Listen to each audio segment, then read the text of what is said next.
Bismillah, Alhamdulillah, wassalatu wassalamu ala Rasulillah, amma ba'd. Hadirin dan hadirat, Assalamualaikum warahmatullahi wabarakatuh. Alhamdulillah, kita bersyukur kehadirat Allah Azza wa Jalla. Berkat taufiknya kita dapat meneruskan lagi majlis ilmu kita dengan pelajaran akidah Ahlus Sunnah wal Jamaah. Walaupun pada bulan ini kita terpaksa ganjakkan seminggu sesudah dari tarikh biasa, pelajaran kita pada malam ini adalah rukun iman yang ketiga, iaitu iman kepada Rasul dan Nabi.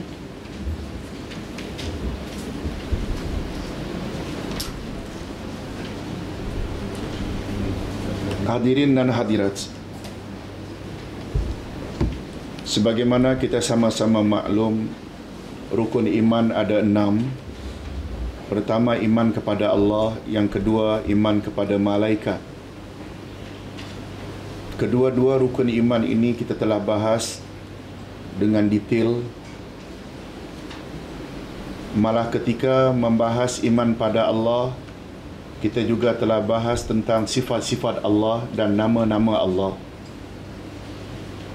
Ketika membahas tentang iman kepada malaikat, kita juga telah membahas tentang adanya jin. Nah, pada malam ini kita masuk rukun iman yang ketiga, iaitu iman kepada Rasul dan Nabi. Apa makna iman kepada Rasul dan Nabi? Hadirin dan hadirat, kita beriman kepada semua Rasul dan Nabi yang telah disebut oleh Allah Subhanahu wa Ta'ala nama-nama mereka di dalam kitabnya Al-Quran, dan beriman bahawa Allah juga mengutus Rasul dan Nabi selain mereka yang tidak dapat diketahui nama dan jumlah mereka secara pasti melainkan Allah. Sebab Rasul, nama-nama mereka ada yang Allah sebut dan ada pula yang Allah sengaja tidak sebut. Ini ayatnya. Tolong ikuti. A'udzubillahi minasyaitonir rajim. A'udzubillahi minasyaitonir rajim. Walaqad arsalna rusulam min qablik. Walaqad arsalna rusulam min qablik. Minhum man qasasna alaik.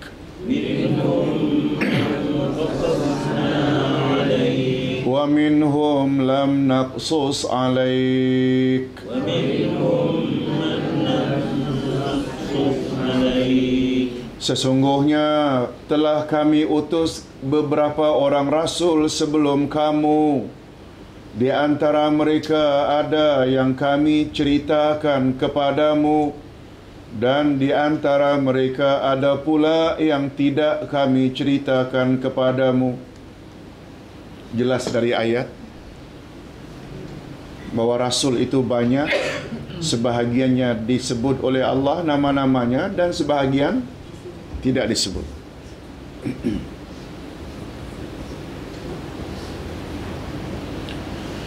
Sebagaimana Allah Subhanahu wa Ta'ala menyebut nama-namanya, yang paling popular ada berapa?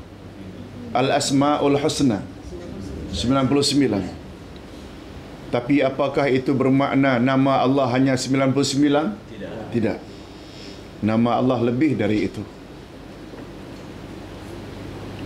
Ini berdasarkan hadis sahih. Nabi Muhammad sallallahu alaihi wasallam bersabda,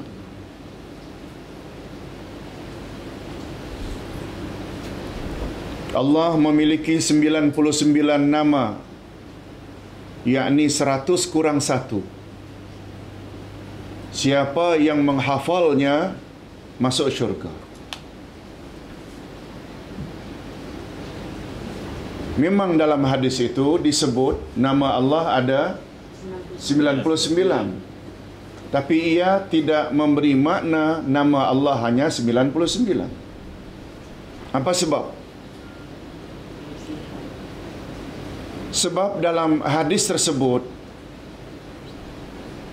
Nabi menyebut siapa yang hafal dalam jumlah 99 itu layak masuk syurga.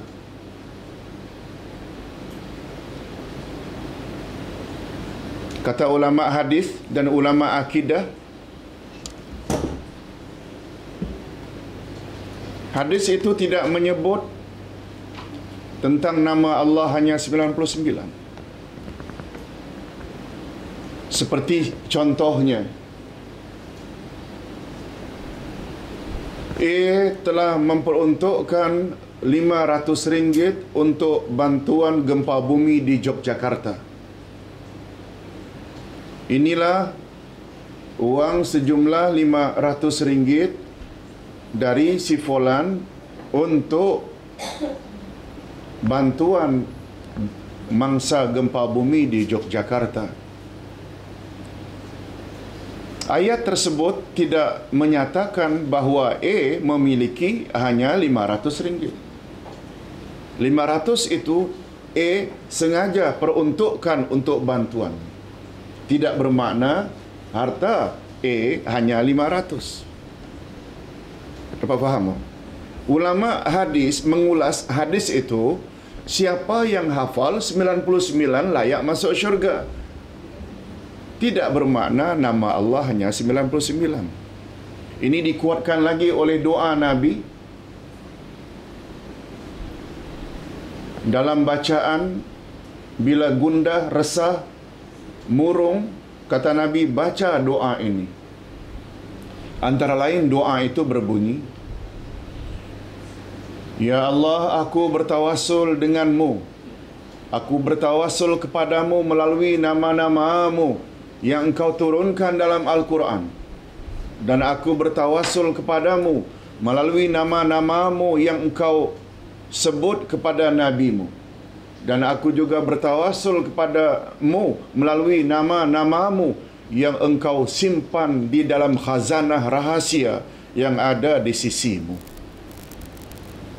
Bahagian akhir itu tu, aku bertawassul kepadamu melalui nama-nama yang engkau simpan dalam ilmu ghaib yang ada di dalam khazanah di sisimu. Memberi makna, ada tak nama-nama Allah yang Allah tidak beritahu pada kita? Yes. Itu semua asas-asas yang mengatakan nama Allah itu lebih dari 99. Tentang berapa? Wallahu a'lam. Oleh sebab itu nanti kita akan sampai mengapa kita wajib mengetahui Rasul hanya 25. Karena hanya 25 yang nama-nama mereka disebut dengan jelas dalam Al-Quran. Ini tidak bermakna Rasul-Rasul Allah hanya 25. Betul tak? Baik. Hadirin dan hadirat, perbezaan Nabi dan Rasul. Nabi ialah orang yang mendapat wahyu dari Allah hanya untuk dirinya dan keluarganya sahaja. Mereka tidak diwajibkan menyampaikan kepada orang lain atau kepada umat. Itu Nabi. Sedangkan Rasul pula ialah orang yang mendapat wahyu dari Allah. Selain untuk dirinya dan keluarganya, ia juga diperintahkan oleh Allah agar menyampaikan wahyu tersebut kepada kaumnya. Jadi berdasarkan definisi ini, antara Nabi dan Rasul, mana yang lebih tinggi derajat antara Rasul dan Nabi? Rasul. Boleh tak dengan kata lain, setiap Rasul adalah Nabi, tapi bukan semua Nabi itu Rasul. Betul tak?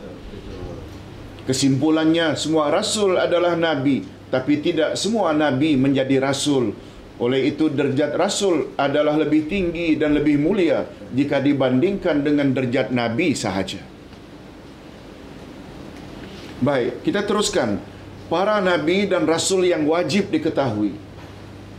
Hadirin dan hadirat, walaupun Nabi dan Rasul itu sangat banyak jumlahnya, namun demikian yang wajib kita ketahui, nama-nama mereka hanya 25 orang sahaja.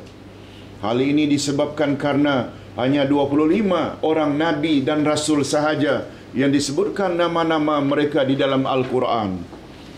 Mereka ialah Adam, Nuh, Idris, Saleh, Ibrahim, Hud, Lot, Yunus, Ismail, Ishaq, Yaqub, Yusuf, Ayub, Shu'aib, Musa, Harun, Al-Yasa', Zulkifl, Daud, Zakaria, Sulaiman, Ilyas, Yahya, Isa dan Nabi Muhammad sallallahu alaihi wasallam. Setiap mukmin dan mukminat wajib mempercayai semua rasul dan nabi tersebut secara terperinci atau tafsili, secara detail. Maksudnya jika kepada seseorang ditanyakan tentang nama salah seorang rasul dan nabi di atas, maka dia tidak boleh mengingkari kenabiannya. Apa maknanya? Setiap mukmin dan mukminat mesti percaya secara detail terhadap rasul-rasul yang 25 itu. Apakah maknanya mesti hafal? Tidak. Kalau hafal mungkin banyak yang feel. Ustaz pun hafal sekarang ini karena sudah dimasukkan sejak tadika dulu. Maaf, sekolah rendah. Adam, Idris, Nuh, Hud, Saleh, Lut. Rupanya masukkan ajaran ni kepada anak-anak umur 5 tahun, 7 tahun, dia lekat. Sampai tua dia tak lupa. Yang tua-tua ni susah nak masuk. Betul tak? Oleh sebab itu, kalau cucu hari ini yang sekolahnya tadika Islam ke, sekolah menengah atau sekolah rendah rakyat Islam ke, mereka hafal biasanya. Cuma nenek-nenek, datuk-datuk, cukup kata ulama akidah, bila ditanya, yes, tahu itu Nabi. Jangan sampai diingkari. Umpamanya, ada tak Tok Nabi yang bernama Zulkifli? Ada. Ada tak yang bernama Al-Yasa'? Ada. Ada tak yang namanya Ibrahim? Ada. Walaupun dia tidak hafal dari awal hingga akhir. Sama dengan Al-Asma'ul Husna juga macam itu. Maksudnya jika kepada seseorang ditanya tentang nama salah seorang Rasul dan Nabi di atas, maka dia tidak boleh mengingkari kenabiannya dan tidak pula boleh mengingkari kerasulannya jika ia seorang Rasul. Barang siapa mengingkari kenabian salah seorang dari mereka atau mengingkari kerasulannya jika ia seorang Rasul, maka dia dihukumkan kafir. Na'udzubillahi min zalik. Sebab maknanya imannya rosak. Tetapi tidak dihukumkan kafir jika ia seorang awam, melainkan jika keingkarannya itu terjadi setelah ia mengetahui atau memiliki ilmu tentangnya. Ustaz buat contoh. Barangkali orang awam yang tidak ikut kelas pengajian, bila ditanya, Tok, ada tak Rasul yang bernama Al-Yasa'? Dia tak familiar dengan nama ini, sehingga dia ragu. Tok tak pernah dengar lah. Yang macam itu jangan dihukumkan kafir, karena dia orang awam yang dia tidak belajar.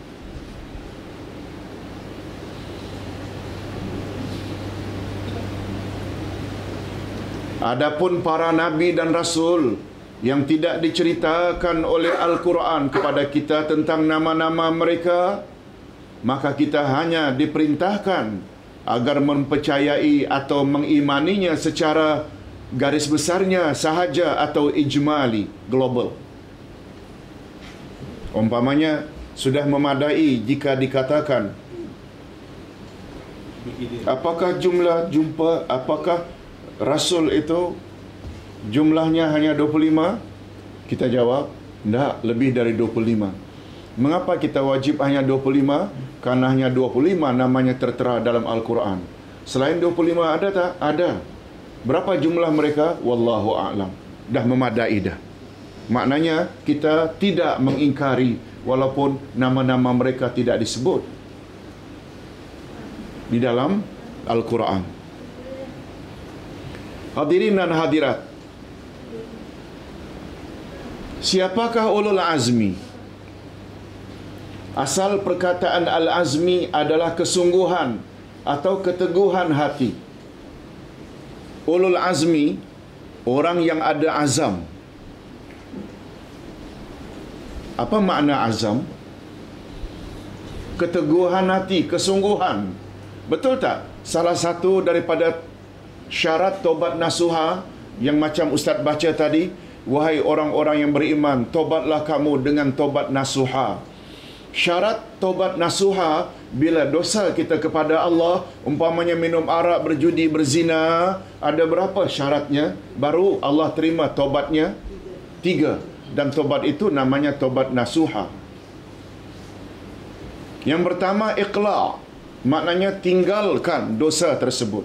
Yang kedua, nadam, kita sesali apa yang telah berlaku pada masa silam. Dan yang ketiga, azam. Apa makna azam? Bersungguh-sungguh, bertekad, berjanji tidak akan ulang lagi pada masa akan datang. Itu maknanya. Azam mengandung makna kesungguhan dan keteguhan hati. Bolehlah dalam bahasa kita diterjemahkan dengan tekad. Tekad. Tekad tidak akan ulang lagi. Di dalam Al-Quran terdapat isyarat yang menunjukkan bahawa faktor utama yang terdapat di dalam sifat Al-Azmi adalah sabar dan taqwa. Sabar dan taqwa kepada Allah Azza wa Jalla. Perhatikanlah firman Allah berikut. Tolong ikuti 2 ayat berikut. Wa in tasbiru wa tattaqu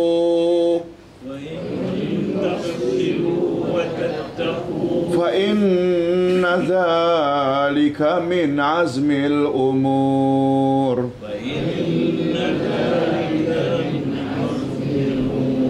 Fasbir kama sabara ulul azmi minar rusul.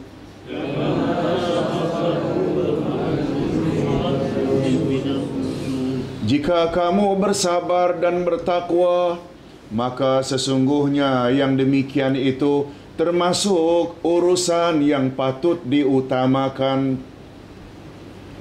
Maka bersabarlah kamu seperti kesabaran orang-orang yang mempunyai keteguhan hati dari rasul-rasul.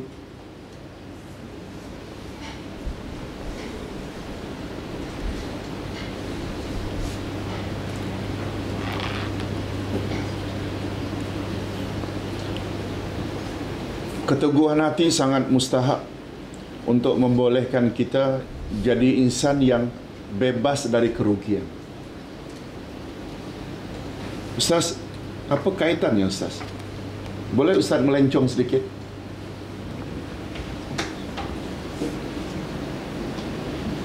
Luqmanul Hakim,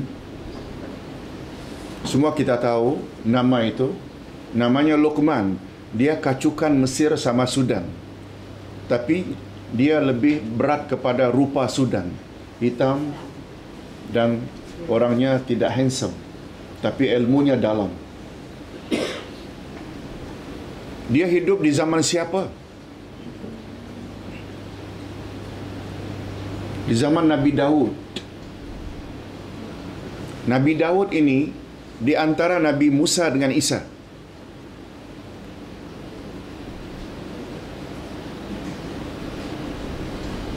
Setelah Nabi Musa, muncul Daud. Dah Daud, anaknya dapat Sulaiman. Kemudian baru Zakaria. Kemudian baru Yahya. Baru lahir Isa. Jadi antara Musa dengan Isa, in between itu, ada Rasul tak? Ada.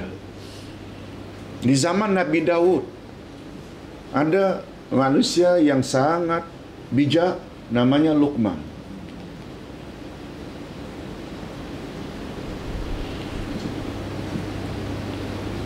Allah Subhanahu wa ta'ala ceritakan tentang Luqman dalam Al-Quranul Karim, supaya kisah Luqman ini menjadi pengajaran, tauladan bagi umat atau umat Nabi Muhammad sallallahu alaihi wasallam, terutama cara dia mendidik anak.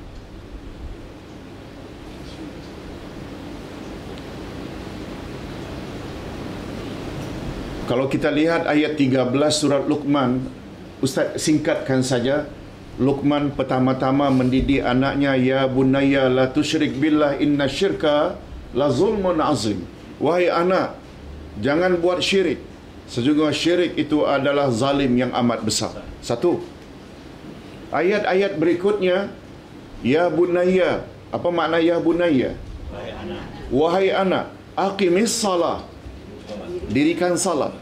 Setelah akidah dibetulkan, jangan syirik, suruh dirikan salat.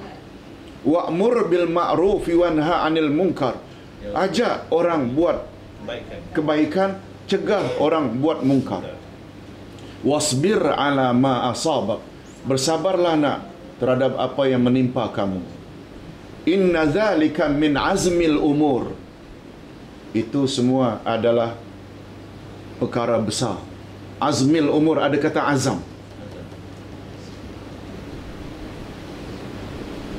Apa dia? Itu semua perkara besar yang perlu kepada kesungguhan. Apa dia? Jangan syirik, dirikan salat, amar ma'ruf nahi munkar, dan sabar. Bila kita linkkan nasihat Luqman dengan surat Wal Asri, ada persamaan tak? Sama tak? Demi masa, sesungguhnya seluruh jenis manusia dalam keadaan rugi, kecuali mereka yang ada iman, amal saleh, dakwah kepada kebenaran dan sabar.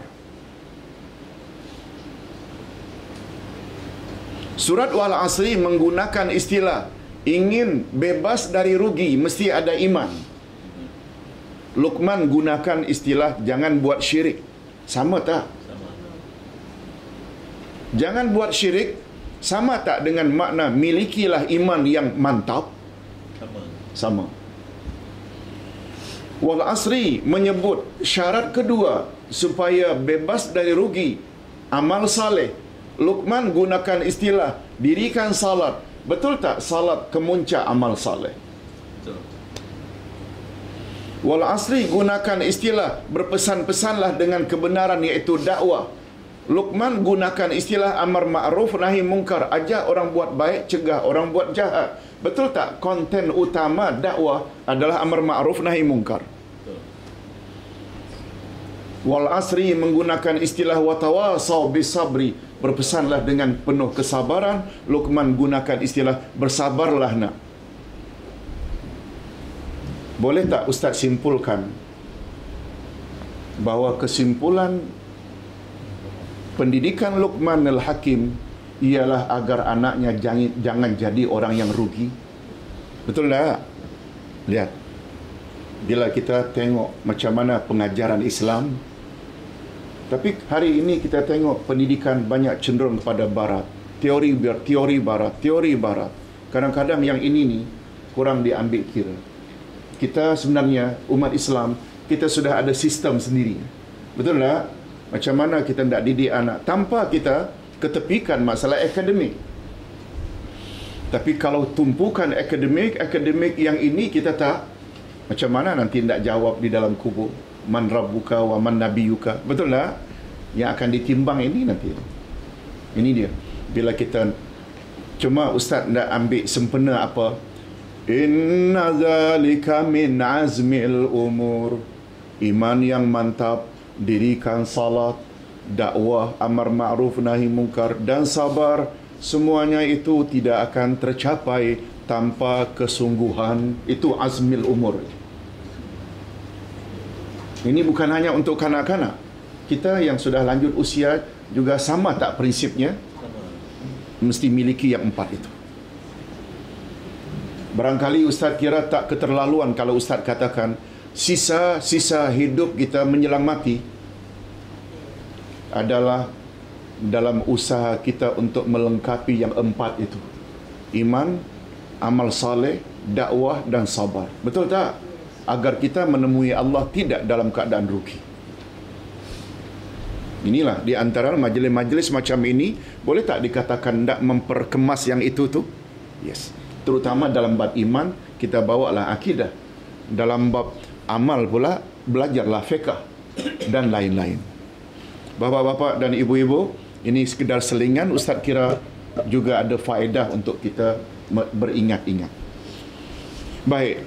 Dan menurut kebanyakan para ulama, bahawa para rasul yang termasuk ke dalam golongan ulul azmi adalah 5 orang, iaitu Nuh, Ibrahim, Musa, Isa dan Nabi Muhammad sallallahu alaihi wasallam. Kesemua mereka ulul azmi ini disebutkan oleh Allah di dalam satu ayat Al-Quran, iaitu ayat berikut, surat Al-Ahzab ayat 7. Tolong ikuti.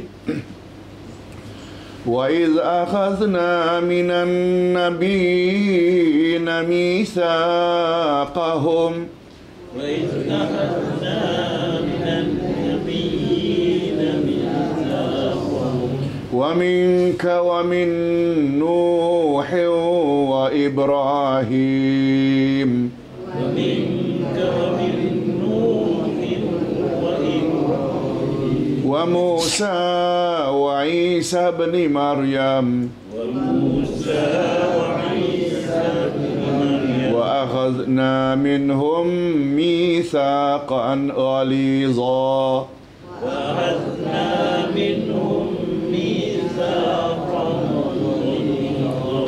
Dan ingatlah ketika kami mengambil perjanjian dari nabi-nabi. Allah menyebut bahawa Allah pernah ambil janji dari nabi-nabi. Lalu disebut satu-satu. Dari kamu sendiri. Siapa maksudnya dari kamu? Nabi Muhammad sallallahu alaihi wasallam. Dan Nuh, Ibrahim, Musa dan Isa putra Maryam.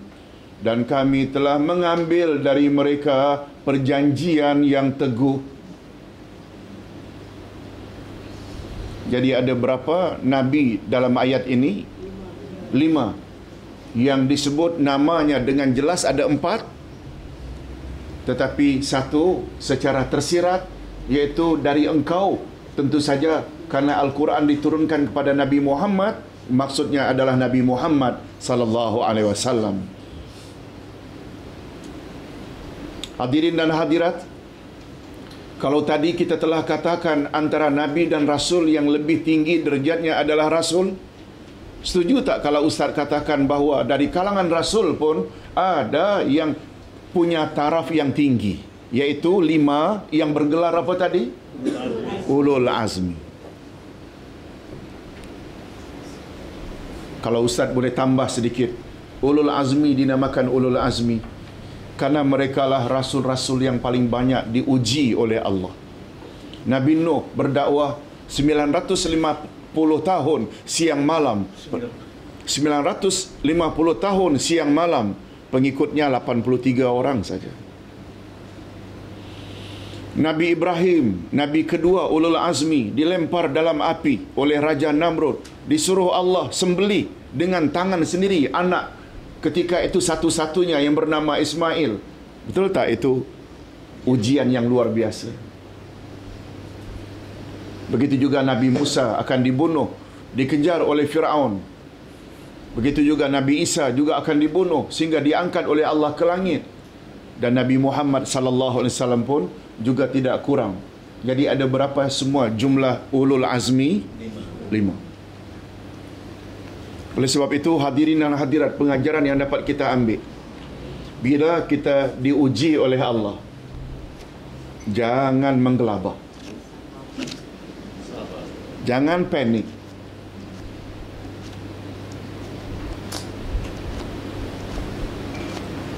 Apa sebab? Nabi Muhammad sallallahu alaihi wasallam pernah ditanya oleh sahabat, "Ya Rasulullah, ayyun nasi asyaddu bala'ah?" Manusia jenis manakah yang paling banyak diuji oleh Allah? Nabi jawab, Al-Anbiya, para Nabi. Thumma man, kemudian siapa lagi wahai Rasulullah? As-salihun, orang-orang saleh. Dan Nabi tidak mau ditanya lagi siapa lagi. Nabi terus saja menyebut. Makin kuat pegangan agama seseorang, akan semakin banyak ujian Allah akan timpakan ke atasnya.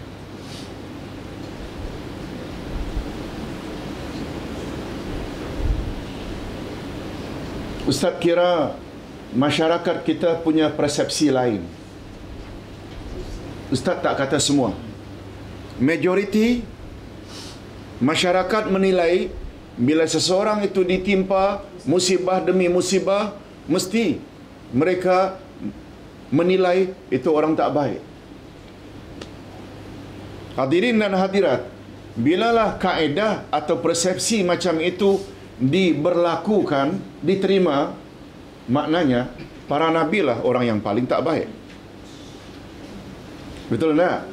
Kan logiknya macam itu. Tapi tidak, kata Nabi. Itu sebabnya dalam agama musibah diturunkan karena 3 motif.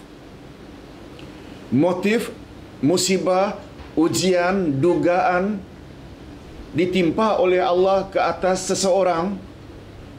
Motifnya bukan satu. Bukan karena Allah murka sahaja, bukan. Tapi ada 3. Bila Allah Subhanahu wa ta'ala timpa musibah kepada seseorang,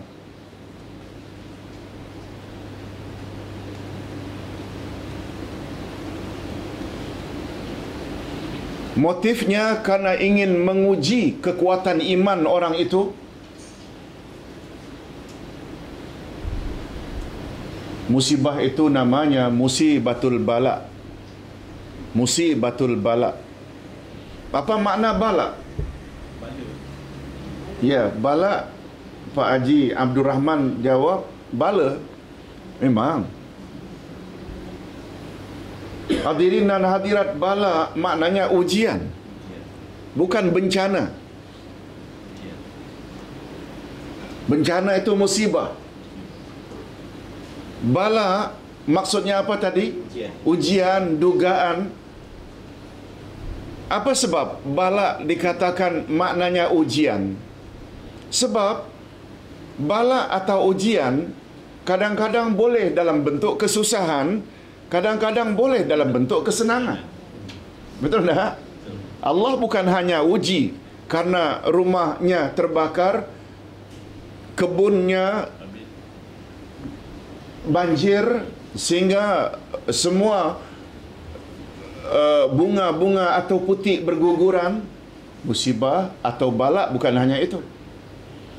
Diangkat jadi menteri, diangkat jadi DO, diangkat jadi ketua kampung, diangkat jadi ketua. Okey? Begitu juga diberi kekayaan, naik pangkat. Boleh tak juga itu adalah salah satu jenis ujian Allah? Bila kesenangan dia syukur tak? Itu maknanya Allah uji dia syukur atau tidak. Syukur nikmat atau sebaliknya kufur nikmat. Bila bentuknya kesusahan, dia sabar ke atau menggelabah? Semua itu namanya bala. Bala makna asalnya apa? Ujian. Dia tak semestinya dalam bentuk musibah. Oleh sebab itu, apabila seseorang ditimpa oleh Allah musibah kerana nak menguji orang itu, musibah itu namanya musibatul bala, musibah ujian. Tetapi apabila seseorang ditimpa musibah karena kejahatannya, lalu Allah Subhanahu wa ta'ala turunkan bala ke atasnya karena dia telah bergelumang maksiat, musibah jenis itu namanya musibatul jaza. Jaza maknanya balasan. Ustaz buat contoh.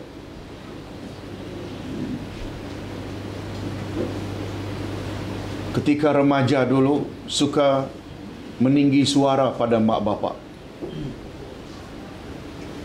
suka menyakitkan hati mak bapak. Mak bapak, oh sedih.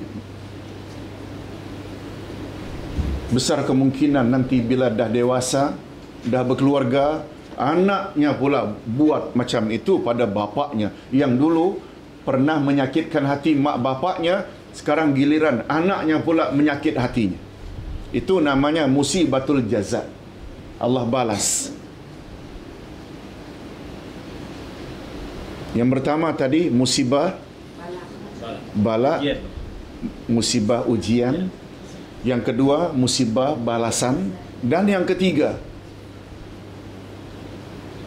Ustaz jelaskan sedikit. Tidak semestinya musibah ditimpa oleh Allah karena Allah marah pada orang itu. Nah, Allah hanya hendak menguji. Bapa-bapa dan ibu-ibu pernah dengar tak kisah yang menimpa Nabi Ayub? Nabi Ayub ditimpa penyakit, isterinya durhaka, kebunnya terbakar. Begitu di antara musibah yang menimpa Ayub. Sebagai seorang rasul, betul tak semua rasul adalah maksum? Tak pernah buat dosa. Tapi ditimpa juga musibah demi musibah. Apakah bermakna Allah murka kepada Ayub?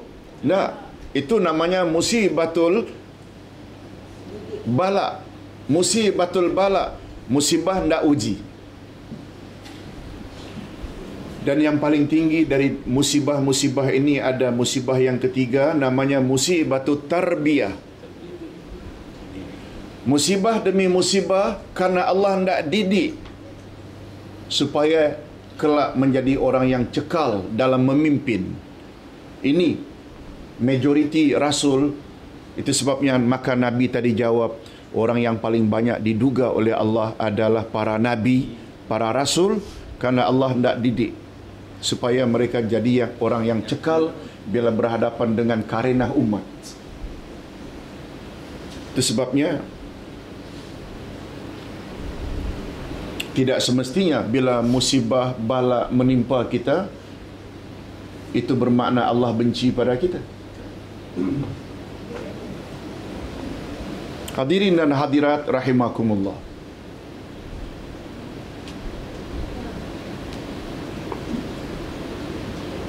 Apalagi Allah telah berjanji. Tolong ikuti, inna ma'al usri yusra. Inna ma'al usri yusra. Sesungguhnya bersama kesulitan itu ada kemudahan, sesungguhnya bersama kesukaran itu ada kemudahan.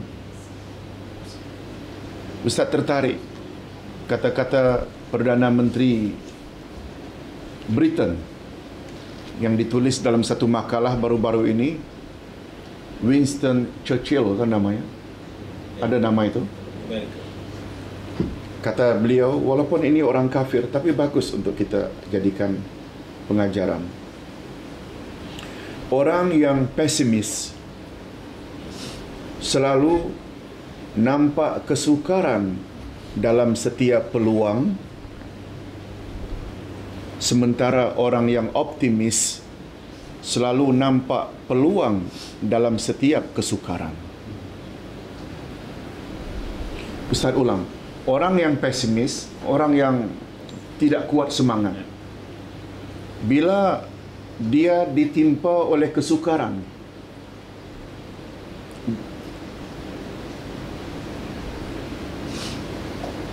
bila ada peluang, orang pesimis yang lemah semangat, bila ada peluang, yang difikirkannya susah-susah.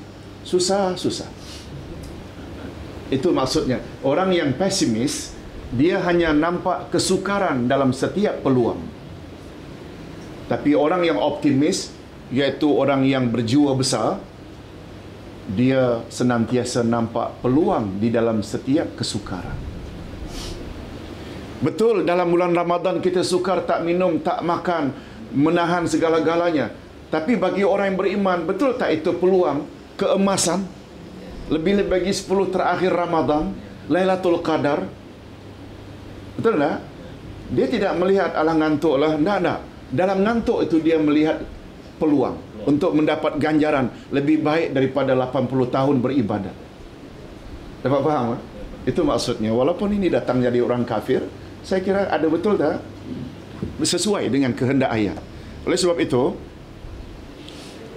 bila ada kesukaran, orang yang beriman dia tak lekas menggelabah. Dia selalu positive thinking. Dia selalu berfikiran positif.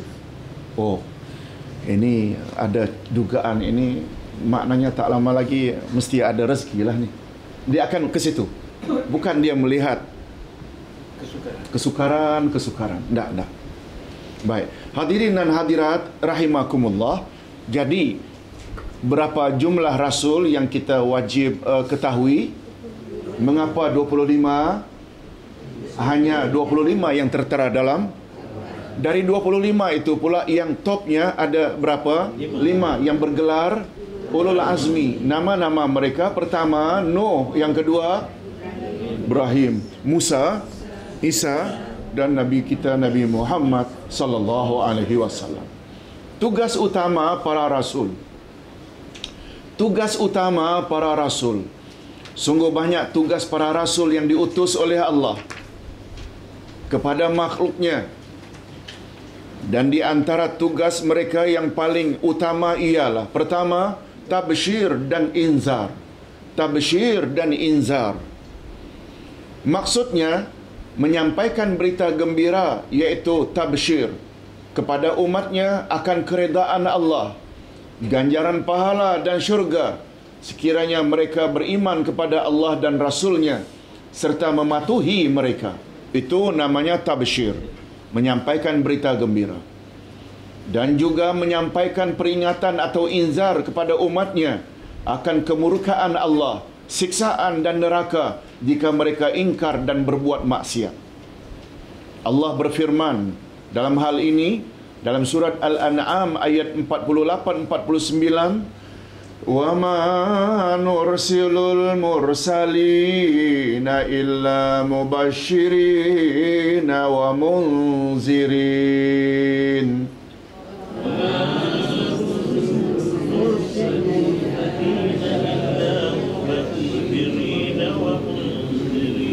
Faman amana wa aslah fala khawfun alaihim wala hum yahzanun.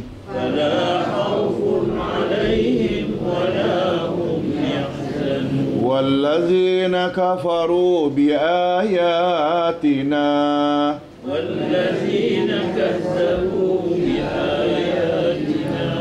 والذين كذبوا بآياتنا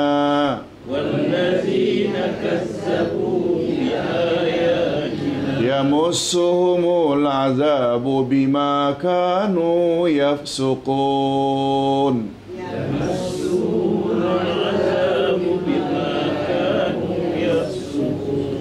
Dan tidaklah kami mengutus para rasul itu melainkan untuk memberi kabar gembira dan memberi peringatan. Barang siapa yang beriman dan mengadakan perbaikan, maka tidak ada kekhawatiran terhadap mereka dan tidak pula mereka bersedih hati. Dan orang-orang yang mendustakan ayat-ayat kami, maka akan ditimpa siksa disebabkan mereka selalu berbuat fasik. Apa makna fasik? Kerosakan, fasad, durhaka. Fasik itu durhaka. Disuruh tak buat, bila dilarang dilanggar. Itu sebabnya Allah menggunakan perbuatan iblis yang tidak mau sujud pada Adam sebagai fasik. Tolong ikuti ayat 50 dari surat Al-Kahfi. Usjudu li Adam fasajadu illa iblis kana minal jinni fafasaqa an amri rabbih عن أمر ربك Sujudlah kamu sekalian kepada Adam. Semuanya sujud kecuali iblis. Adalah dia berasal daripada jin yang fasik terhadap perintah Tuhannya. Ada kata fasik tak? Apa kefasikan iblis? Tanda tujuh. Tidak mau buat apa yang Allah suruh. Oleh sebab itu, bila ada orang Islam yang tidak salat tanpa uzur syar'i, fasik. Allah larang minum arak, lalu minum arak, fasik. Allah larang berzina, lalu berzina, fasik. Allah suruh tutup aurat, tak tutup aurat, fasik. Dapat faham tak? Apa makna fasik tadi? Durhaka. Hadirin dan hadirat rahimakumullah. Jadi tugas Rasul yang pertama adalah tabsyir dan inzar. Untuk lebih jelasnya, menyampaikan berita gembira, maknanya, bila kamu buat ini, kamu layak masuk syurga, layak mendapat reda Allah, layak mendapat ganjaran ini dan itu. Itu maknanya tabsyir. Bila kamu ingkar kepada Allah, durhaka pada mak bapak, meninggi suara pada mak bapak, kamu masuk neraka. Itu namanya inzar. Coba hadirin dan hadirat kategori atau klasifikasi termasuk inzar ke tabsyir, iaitu 5 perkara yang Nabi sebut. Beri makanlah orang-orang yang kelaparan. Hubungkan silaturrahim. Ucapkanlah salam. Katakanlah dengan kata-kata yang baik. Dan lakukanlah salat malam ketika orang sedang tidur nyenyak. Jika 5 perkara ini kamu buat, niscaya kamu masuk syurga dengan selamat. Masuk tabsyir ke inzar? Tafsir. Tabsyir. La yadkhulul jannah qati'ur rahim. Tak akan masuk syurga orang yang memutuskan silaturahim. Inzar atau tabsyir? Inzar. Inzar. Tidak masuk syurga. Bukan masuk syurga. Tidak masuk syurga maknanya masuk neraka. Orang yang memutuskan silaturahim. Macam itu contohnya. Yang kedua, tugas Rasul agar umat beribadat hanya kepada Allah. Maksudnya semua Rasul diutus oleh Allah agar mereka melaksanakan tugas yang paling pokok dan asas, iaitu agar mereka menyuruh umat manusia beribadat hanya kepada Allah, mendirikan agamanya serta mentauhidkannya, sama ada dalam rububiyahnya atau asma' wa sifatnya atau uluhiyahnya. Allah berfirman dalam hal ini tentang tugas utama Rasul, wa ma arsalna min qablika min rasulin illa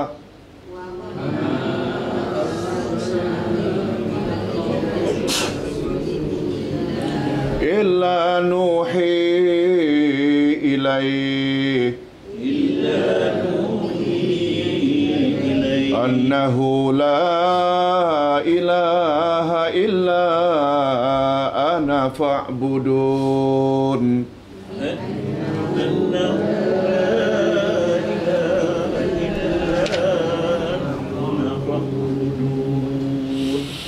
Dan kami tidak mengutus seorang rasul pun sebelum kamu, melainkan kami wahyukan kepadanya barang siapa bahwasanya tidak ada Tuhan yang hak melainkan aku, maka sembahlah olehmu sekalian akan daku. Jadi semua rasul disuruh oleh Allah agar menyampaikan ini. Yang kita panggil dengan tauhid apa ini? Rububiyah, asma' wa sifat atau uluhiyah. Uluhiyah. Tidak ada Tuhan yang hak disembah kecuali aku. Oleh sebab itu sembahlah, suruh umat kamu, wahai setiap rasul, agar menyembah aku.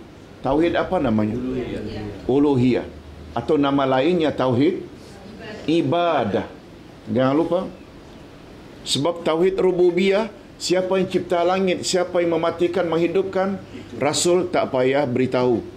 Sebab secara fitrah, setiap yang wujud mesti ada yang mengadakannya. Betul tak? Orang kafir percaya tak?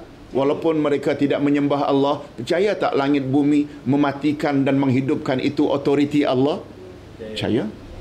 Cuma mereka tidak jadi mukmin, Muslim, kerana mereka tidak sembah Allah sahaja. Walaupun mereka menyembah Allah tapi juga menyembah yang lain. Itu yang namanya syirik. Kita, itu sebabnya Luqman tadi, betul tak? Dari urutannya, sama tak dengan urutan surat Wal Asri? Mana dari 4 itu yang paling utama? Betulkan Syirik. Betulkan iman. Jangan buat syirik. Betulkan tauhid. Inilah yang kita tekuni sekali sebulan untuk itu. Hadirin dan hadirat, kewajiban kita pula terhadap Rasul. Apa kewajiban kita terhadap Rasul? Di antara kewajiban kita sebagai mukmin mukminat terhadap para rasul ialah sebagai berikut. Ini kewajiban kita. Kalau tadi kewajiban Rasul.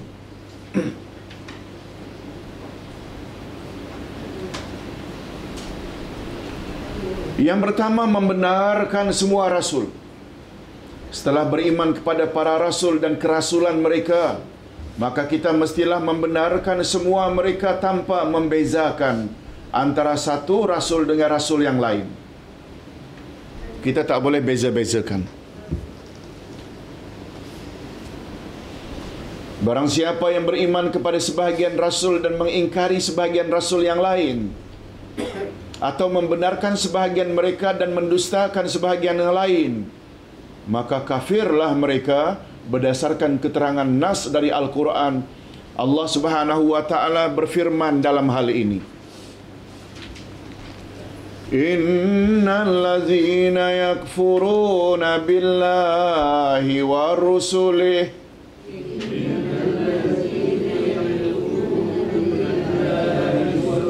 wa yuriduna an yufarriqu bainallahi wa rusulih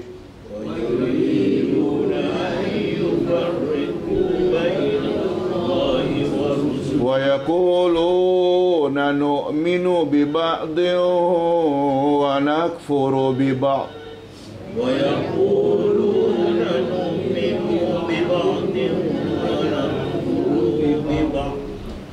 wa yuriduna an yattakhidhu baina zalika sabila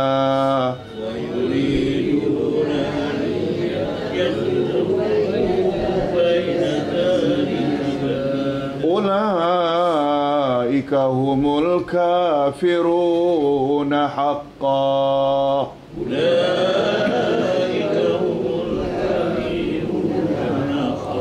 Sesungguhnya orang-orang yang kafir kepada Allah dan Rasul-Rasulnya dan bermaksud membezakan antara keimanan kepada Allah dan Rasul-Rasulnya dengan mengatakan, kami beriman kepada sebahagian dan kami kafir terhadap sebahagian yang lain, serta bermaksud dengan perkataan itu mengambil jalan tengah di antara yang demikian, yakni iman dan kafir. Merekalah orang-orang yang kafir sebenar-benarnya.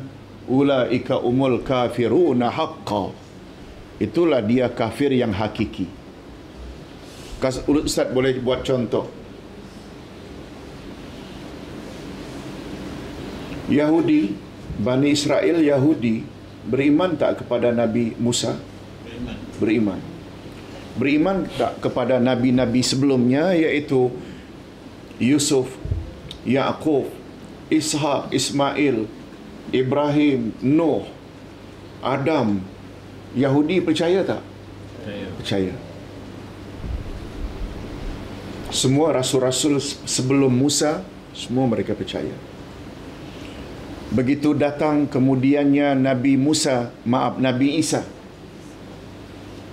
membawa Injil, hanya gara-gara Nasrani pengikut Isa kata, tidaklah Isa diutus kecuali untuk menyempurnakan ajaran Taurat. Mereka reject Isa. Yahudi bukan hanya reject Nabi Muhammad, sallallahu alaihi wasallam. Bukan.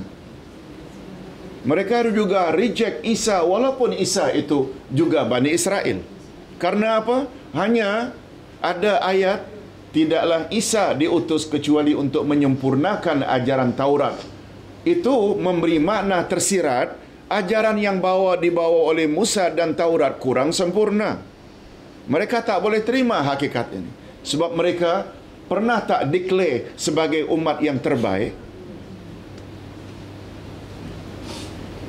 Datang kemudian 600 tahun kemudian Nabi Muhammad lagilah, karena Muhammad bukan Bani Israel tapi orang Arab yang mereka anggap sebagai low class. Jadi termasuk tak Yahudi beriman kepada sebahagian dan kufur terhadap sebahagian? Yes. Datang kemudian Nasrani, Kristian. Termasuk tak juga golongan yang mengingkari sebahagian dan beriman pada sebahagian? Isa dan sebelum Isa semua mereka percaya, tapi Muhammad mereka reject. Malah kata para ulama akidah, bila reject Nabi Muhammad seorang sama dengan reject semua rasul. Mengapa? Bila ditanya mengapa?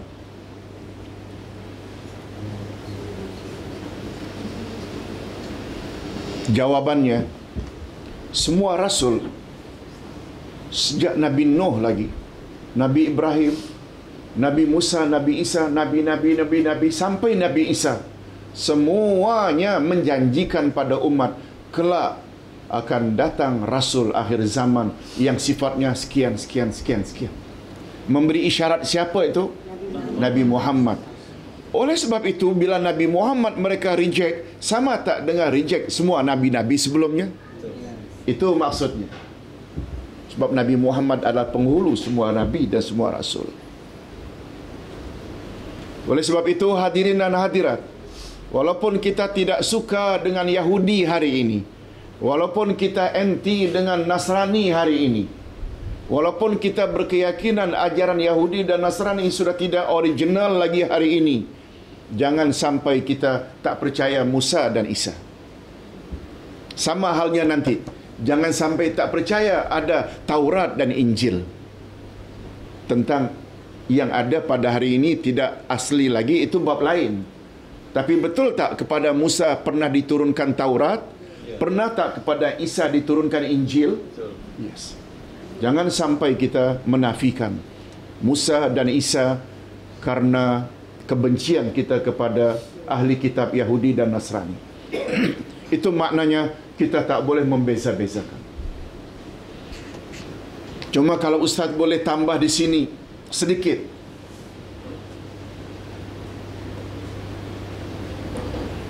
Kalau kita tidak membeza-bezakan antara satu rasul dengan rasul yang lain, tidak bermakna kita tidak iktiraf bahawa sebahagian rasul lebih mulia dari sebahagian yang lain. Dapat tangkap maksud Ustaz?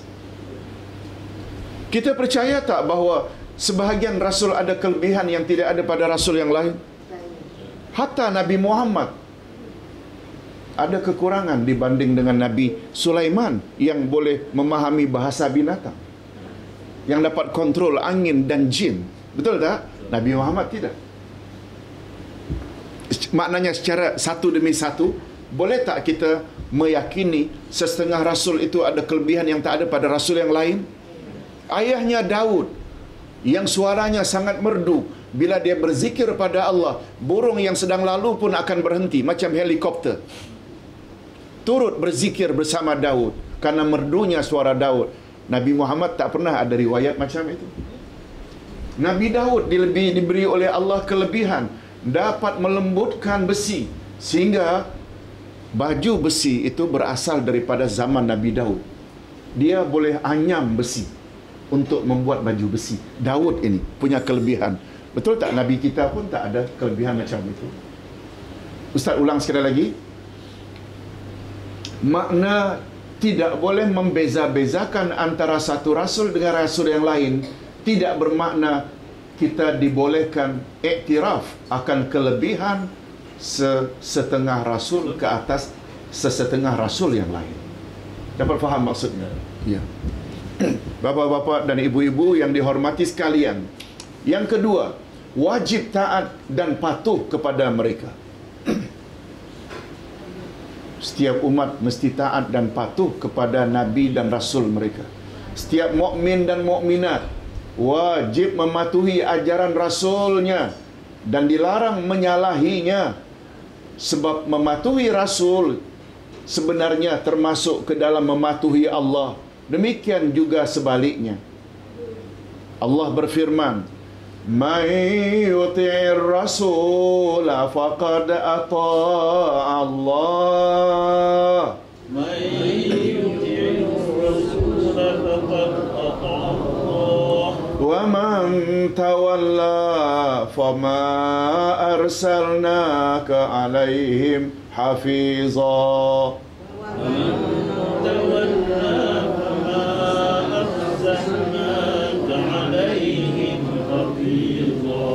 Barang siapa yang mentaati Rasul itu sesungguhnya ia telah mentaati Allah, dan barang siapa yang berpaling dari ketaatan itu maka kami tidak mengutusmu untuk menjadi pemelihara bagi mereka.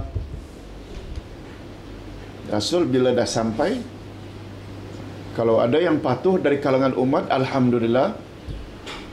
Bagi yang tidak patuh, ingkar, Nabi tidak bertanggungjawab. Itu maksudnya. Kami tidak utus engkau untuk memelihara mereka. Tidak. Nabi tidak bertanggungjawab. Itu sebabnya pada ayat 29 Al-Kahfi, Allah sebut dengan jelas perkara ini. Tolong ikut. Wa qulil haqqu min rabbikum faman syaa'a falyu'min wa man syaa'a falyakfur. Katakan, hai Muhammad, kepada umatmu, kebenaran yang aku bawa datangnya adalah dari Tuhanmu. Barang siapa yang mau beriman, silakan beriman, dan siapa yang ingin memilih kafir, biarlah kafir. Nabi tak bertanggungjawab. Mudah-mudahan ibu-ibu dan bapa-bapa sekalian dan anak-anak, kita termasuk ke dalam golongan yang pertama tadi. Amin ya rabbal alamin. Setiap yang datang dari Rasul, sami'na wa ata'na. Sedikit Ustaz mencelah. Kata Dr. Abdul Karim Zaidan dalam kitabnya Usulud Dakwah, hak Allah dengan hak Rasul beza. Bila hak Allah diberi pada Rasul, boleh bawa syirik. Apa hak Allah yang paling utama? Beribadat hanya pada Allah. Boleh tak kita beribadat kepada Rasul? Tak boleh. Iyyaka na'budu. Di antara hak Allah, memohon pertolongan mesti pada Allah. Boleh tak kita memohon kepada Rasul? Tak boleh. Tak boleh. Sebab ia bercanggah dengan wa iyyaka nasta'in. Tetapi kata Dr. Abdul Karim Zaidan, kata ulama akidah, hanya satu saja hak yang sama betul antara Allah dan Rasul, iaitu haqqut ta'ah, hak ketaatan. Taat Allah utama. Itu sebabnya dalam Al-Quranul Karim, kata ati'u yang maknanya taatilah selalu disebut sekali lagi. Ati'ullah wa ati'ur Rasul. Taatlah Allah dan taatlah Rasul. Rasul adalah utusan resmi Allah. Kalau A kirim B pada C untuk menyampaikan pesanannya, B pun pergi pada C untuk menyampaikan sesuatu. Bila C patuhi apa yang disampaikan oleh B, sama tak C juga patuh kepada A yang mengirim? Sebaliknya, bila C ingkar, tak percaya, menolak apa yang dibawa oleh B, sama tak dengan C juga menolak A? Sama. Macam itulah lebih kurang. Oleh sebab itu, taat pada Allah, taat pada Rasul selalu disebut bergandengan. Dan ini sangat jelas pada ayat 59 dari surat An-Nisa. Ayat ini cukup popular. Ya ayyuhallazina amanu atii'ullah wa atii'ur rasul wa ulil amri minkum. Orang-orang yang beriman, taatilah Allah, taatilah Rasul dan pemimpin kamu. Ada berapa pihak dalam ayat ini kita mesti patuhi? 3. Allah, Rasul dan ulil amri. Ada beza tak antara Rasul dengan ulil amri? Ada. Di depan Rasul ada ati'u, di depan ulil amri tak ada ati'u. Kata ulama tafsir memberi isyarat, taat kepada Rasul mutlak macam taat kepada Allah. Tapi tidak ada ati'u di depan ulil amri, memberi makna ulil amri hanya boleh ditaati jika tidak bercanggah dengan kehendak Allah dan Rasul. Dapat faham tak? Itu rahasia tadabbur Al-Quran. Bapa-bapa dan ibu-ibu, yang ketiga daripada kewajiban kita terhadap Rasul, wajib meyakini bahawa mereka semuanya adalah terdiri daripada manusia lelaki yang paling sempurna ilmu dan amalannya dan paling mulia akhlaknya. Jadi tidak ada Rasul dari kalangan wanita. Itu keyakinan kita. Wa ma arsalna qablaka illa rijalan nuhi ilaihim. Wa ma arsalna qablaka illa rijalan nuhi ilaihim. Kami tidak mengutus rasul-rasul sebelum kamu, wahai Muhammad, melainkan beberapa orang laki-laki yang kami beri wahyu kepada mereka.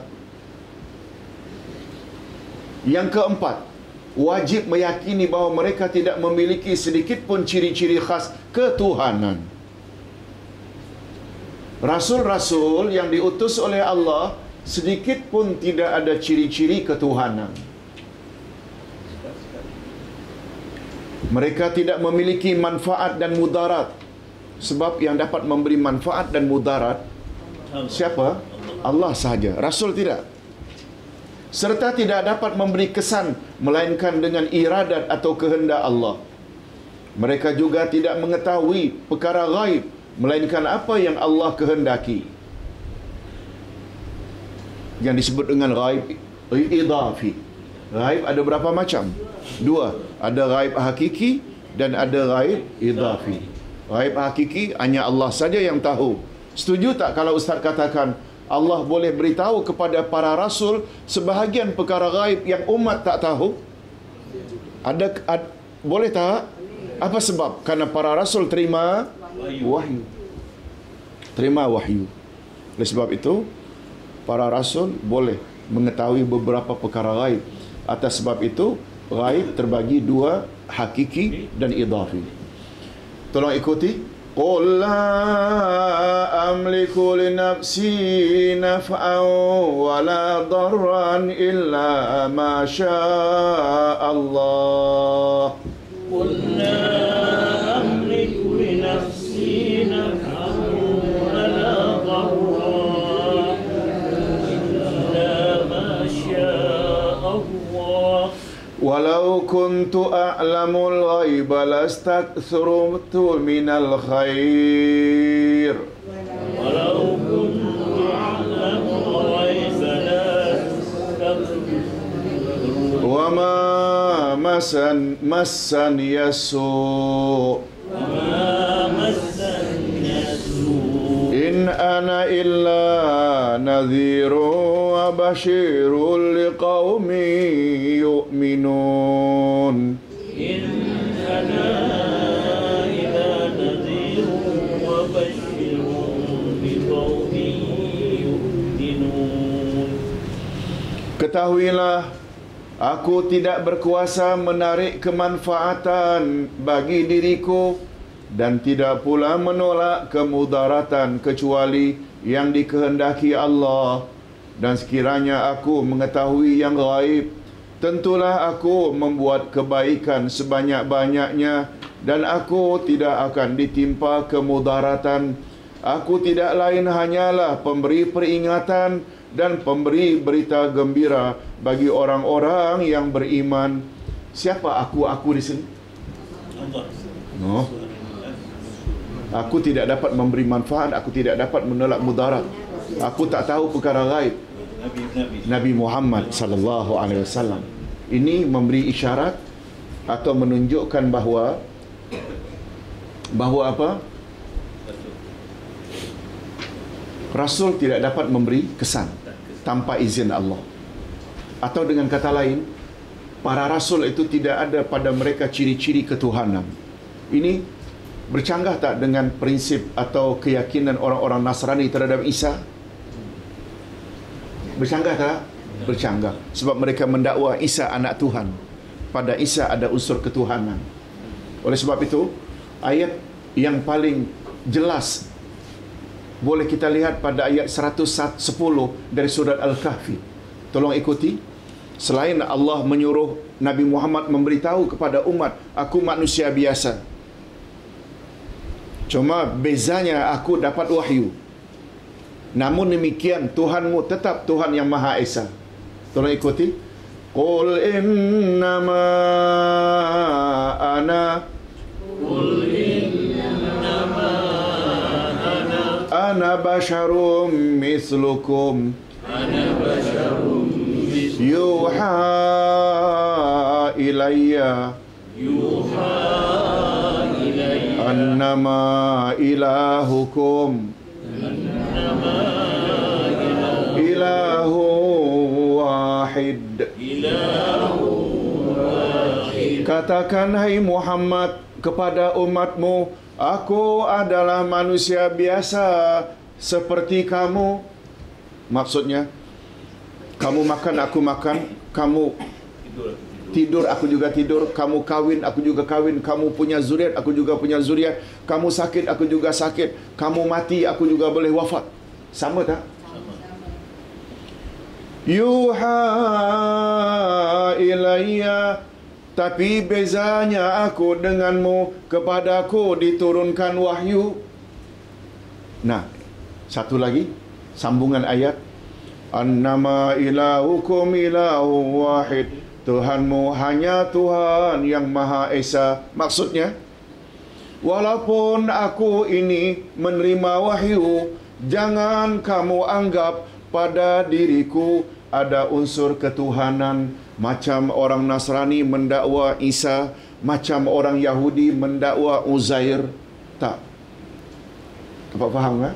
Ayatnya pendek tapi dia memberi makna yang cukup luas. Baik. Hadirin dan hadirat rahimakumullah. Sudah penat belum? Ketawa ni maknanya penat lah itu. Ini tak masuk pula cukup sampai sini lah. Kita sambung lagi nanti, insya-Allah. Ada soalan? Silakan kalau ada soalan. Ustaz, Ya, Pak. dikatakan ada rasul yang tak diberi nama. Jadi bagaimana kita nak tahu itu rasul atau tidak? Ada rasul yang tidak Diketahui kan? Tidak diketahui, tidak disebut. Okey. Walaupun dalam Al-Quran tak disebut, karena sumber rujukan utama kita selain Quran juga sunnah. Jika ada dalam sunnah, kita boleh sebut, kita boleh yakini. Seperti umpamanya Nabi Khidir. Nabi Khidir. Dalam hadis banyak lagi disebut-sebut tentang nabi-nabi. Dalam hadis secara global Nabi sebut jumlah nabi 124,000. Jumlah rasul pula 315. Disebut secara global begitu. Macam mana Ustaz? Jika kita tak tahu nama-nama mereka itu adalah rasul atau nabi yang tidak disebut dengan jelas dalam Al-Quran, tidak menjadi dosa jika kita tak tahu. Itu saja Pak jawabannya. Sebab kita tak perlu tahu apa yang tidak tahu. Sebab dalam Al-Quranul Karim banyak sebenarnya yang kita cukup yakini secara global, ijmali, tidak secara detail. Ustaz buat contoh. Firman Allah, yusabbihu lillahi ma fis samawati wal ardh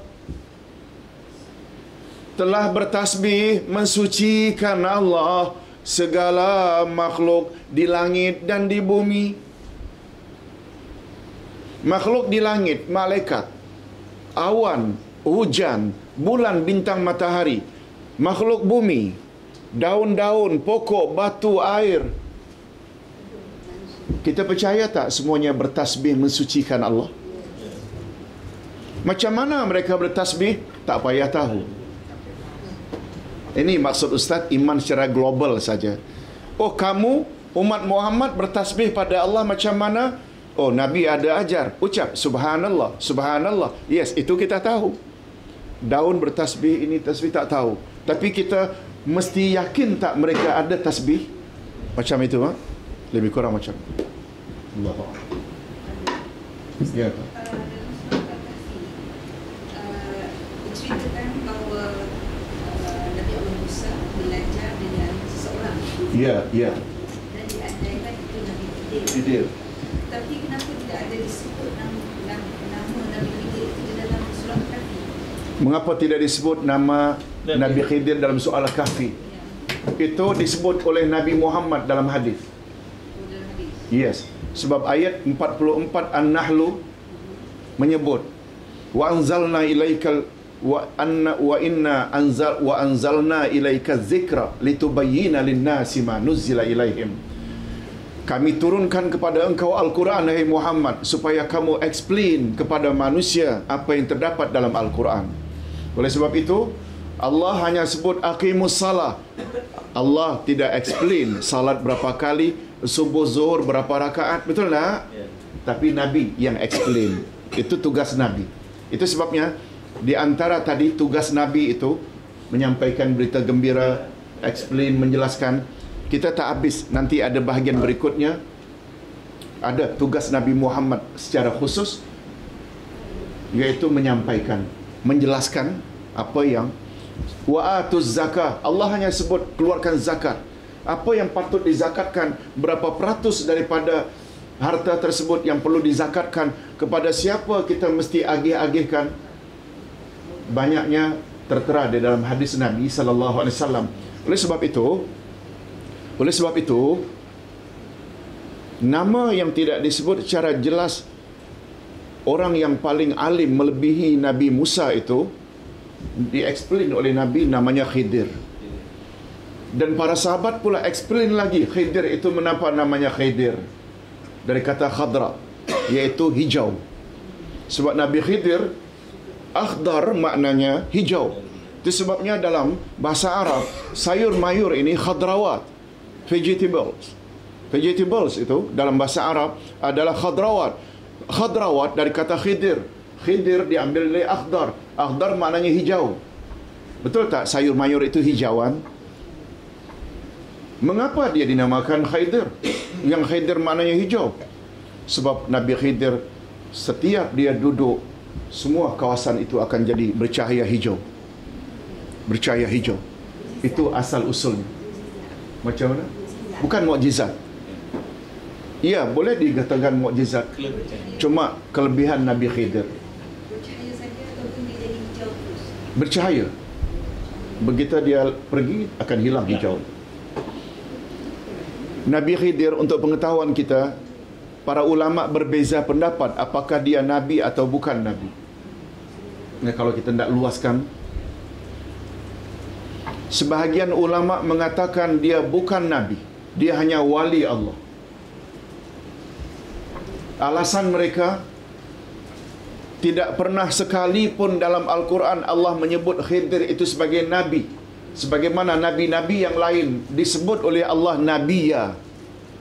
Tapi untuk Khidir tak pernah disebut dalam Quran walau sekali. Namun demikian, majoriti ulama akidah memasukkan Khidir sebagai Nabi. Mengapa?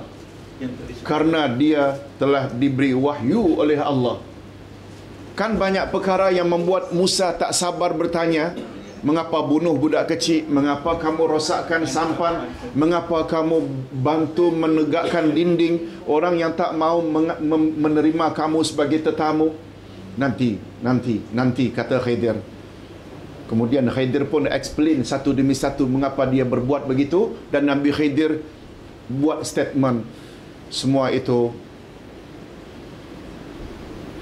bukan datang daripada aku, tetapi Allah yang telah wahyu kepada aku. Wahyu maknanya dia Nabi paling kurang. Tapi yang jelas, paling tinggi Khidir itu berjat Nabi. Dia bukan Rasul. Apalagi ulul azmi. Kalau kita faham tadi peringkat-peringkatnya. Betul tak? Nabi saja dipertikaikan, tapi walau bagaimana, majoriti cenderung kepada Khidir itu Nabi. Sebahagian mengatakan dia wali Allah, tapi Khidir tidak sampai ke peringkat Rasulullah. Okey? So, kita salat isya dulu. Subhanakallahumma wa bihamdika asyhadu an la ilaha illa anta astaghfiruka wa atubu ilaik.